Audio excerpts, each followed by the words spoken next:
The winter sun had barely risen above the jagged peaks when Ilara stumbled through the thick curtain of swirling snow, clutching her newborn to her chest as though the tiny heartbeat against her ribs were the only thing keeping her alive. The cruel northern wind whipped against her torn dress and stung her cheeks until they burned. But she didn't dare stop. She didn't dare look back. Behind her, the mountains groaned under the weight of the blizzard, and somewhere in that vast white wilderness lurked the merciless trackers who had chased her since dawn. She hadn't known the cruelty of men until they'd stormed her cabin, trying to claim what wasn't theirs. She'd escaped, carrying nothing but her child, and the memory of the husband she had, buried only weeks before, a husband whose protection she once believed invincible. But loss had hardened her, and fear had sharpened every step. As she reached the frozen river, exhaustion blurred the edges of her vision, but the sound of hoofbeats in the distance stole what little breath she had left. She ran, bare feet striking. Ice so cold it felt like knives, her heart pounding like a drum of war. Each step sent cracks skittering across the frozen surface. But she pushed forward, whispering to the baby, "Just a little farther." "Please stay with me!" The storm roared louder. The river groaned beneath her weight, and then, with a sound like a world breaking open, the ice split. She plunged into the freezing water, her scream swallowed instantly by the storm. The icy shock seized her body, dragging her under, but her grip on her child tightened with animal desperation. The baby wailed, a thin cry swallowed by the wind, and Ilara kicked upward, breaking through the surface with trembling breaths. She struggled to climb back onto the ice, but her fingers slipped, numb and useless. The cold raced through her veins like poison. Snowflakes melted on her face as she lifted her baby above the rising water, whispering apologies, prayers, and promises she feared she could no longer keep. She could feel her strength draining, leaving her bones heavy and her vision dimming into a tunnel of gray. She thought she heard voices on the far bank, but her ears were buzzing too loudly to be sure. Then, through the haze, she saw him, charging across the broken ice with the fury of someone who had seen enough death for one lifetime. Rowan the mountain man, a loner, a hunter, a man of few words and fewer attachments. She had seen him only twice before, trading pelts in the village, and had always felt the strange calmness that clung to him like a shadow. Now he ran toward her with a ferocious intensity that didn't belong to a stranger. "Hold on!" he shouted, though the storm nearly swallowed his voice. Ilara blinked, unsure if he was real or a final mercy of her imagination.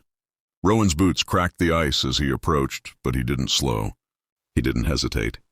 With one final leap, he dove straight into the freezing water beside her, the impact sending icy waves over them both. His strong hands grasped her arm, and even through the numbness, she felt the warmth of life in his touch. "Give me the baby," he demanded, but she clung tighter, terrified that letting go meant losing everything. "Trust me," he shouted again, and this time something inside her yielded. Hope, fragile and desperate, flickered to life. She loosened her grip just long, enough for Rowan to take the child safely onto his chest, shielding the baby from the deadly water. With his free arm, he hauled Ilara upward, guiding her toward a thicker shelf of unbroken ice. She tried to help, tried to kick, but her limbs felt like stone. Rowan pushed, pulled, and lifted with raw determination, gritting his teeth against the cold that gnawed at his muscles. Slowly, painfully, he dragged her onto the ice. She collapsed, gasping, shivering uncontrollably. Rowan placed the baby back into her arms and wrapped his own fur cloak around them both, shielding them from the storm. "You're safe," he murmured, though his own lips were turning blue. Ilara's eyes fluttered open. Her breathing was weak, but she held her child close and whispered Rowan's name as though it were a lifeline.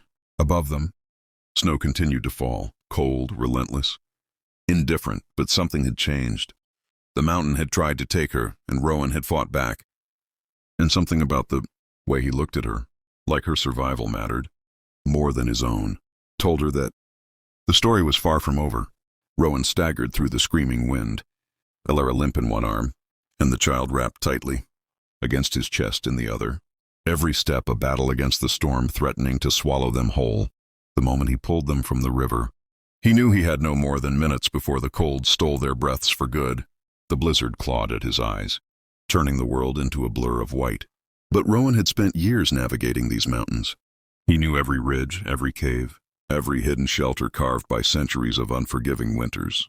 His muscles burned, his breath came out in ragged clouds, and ice clung to his beard like shards of glass. But he pushed onward because he refused, absolutely refused to watch another innocent die. Not again. Once long ago he had failed to save the woman he loved, and the memory of her slipping away in his arms had carved a permanent scar across his soul. But tonight, fate had given him another chance, and Rowan would tear the mountains apart before letting death claim this woman and her child. Alara stirred weakly, her lips pale, her voice almost too faint to hear. "Leave me. Just take him." But Rowan growled, fierce as the storm. "I'm not leaving either of you." He reached the narrow opening of a snow-hidden cave and stumbled inside, collapsing to his knees as the wind howled behind him like a furious beast, denied its prey. Inside the shelter, darkness wrapped around them, quiet but heavy. Rowan laid Alara gently on the ground, placing the baby against her chest so their shared warmth might keep the child alive. He ripped the fur lining from his vest and wrapped it around both of them, whispering, "Stay with me. Don't close your eyes."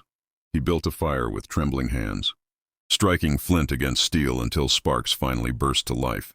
Warmth flickered across the cave, revealing Alara's blue-tinged skin, the baby's tiny shivers, and Rowan's desperate eyes. He rubbed warmth into her arms, whispering encouragement between clenched teeth. "You did everything right, Alara. You ran. You fought. You kept him alive. Now let me keep you alive." Slowly, color returned to her cheeks.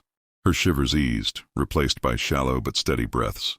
When she opened her eyes again, Rowan felt something inside him melt, a strange mixture of relief and awe. Why did you come?" she whispered. Rowan hesitated, the flames casting shadows on his rugged face. "Because I saw the tracks near your cabin," he admitted softly. "I knew something was wrong. And because—" his voice faltered, but he pushed on. "Because no one deserves to die out here alone." For a long moment, the only sound was the crackling fire, the soft breaths of the baby, and the distant roar of the storm raging outside. Alara looked at him, not with fear, not with suspicion, but with a gratitude so deep it pierced him like an arrow. "You saved us," she whispered. "Both of us." Rowan shook his head. "No, I just did what I had to."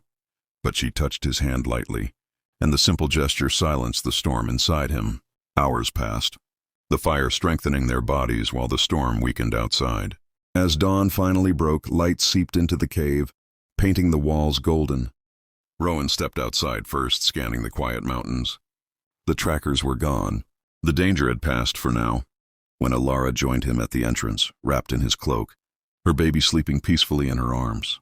She looked up at Rowan with a strength he hadn't seen before. "You didn't have to save us," she said softly. "But you did. I won't forget." Rowan met her gaze, the rising sun turning his eyes warm and bright. "And I won't let anything happen to you again," he answered. The mountains stood tall behind them, silent witnesses to a bond forged in ice and fire. Rowan extended his hand, not demanding, not expecting, but offering. Alara placed her hand in his, not because she was weak, but because for the first time since losing her husband, she felt something she thought she'd never feel again: safety, hope, and the beginning of a story neither of them had been searching for, yet both desperately needed. And as their silhouettes walked into the rising sun, the narrator's voice rises. If stories like this touch your heart, if you want more powerful tales of courage, survival, and unexpected love, make sure to subscribe to the channel. Your support keeps these stories alive.